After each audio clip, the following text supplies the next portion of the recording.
High, আমি Subhashree Ganguly. High, আমি Raj Chakraborty. Already আমাদের কাছে প্রচুর ভালো ভালো রেসপন্স আসতে শুরু করে দিয়েছে। কলকাতার টেকনিশিয়ান এখানে কাজ করেছে, মানে সব বাঙালি টেকনিশিয়ানরা। এটা অবশ্যই আমাদের কাছে ভীষণ গর্বের বিষয়। এবং সত্যি সত্যি এটা আমাদের জন্য একটা গর্বের, অবভিয়াসলি আমি প্রাউড ফিল করি। বারুইপুর কাণ্ডে এবার শুভেন্দু অধিকারীকে ধন্যবাদ জানালো রাজ শুভশ্রী। বিশেষ করে ধৃতকে এনকাউন্টারের খবর পেয়ে লাইভে এসে ধন্যবাদ জানায় শুভেন্দু অধিকারীকে। প্রতিবার দোষীরা রেহাই পেয়ে গেলেও এবার দোষী রেহাই পায়নি।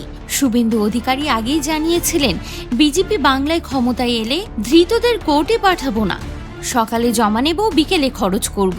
ঠিক এমনটাই ঘটল বারুইপুর কাণ্ডে। গ্রেপ্তারের 48 ঘন্টার মধ্যে যোগীরাজ্যের ধাঁচে এনকাউন্টারে ক্ষত মূল অভিযুক্ত প্রভাস মণ্ডল। পুলিশের দাবি, আত্মরক্ষায় এনকাউন্টার করতে বাধ্য হয়েছিলেন অফিসাররা।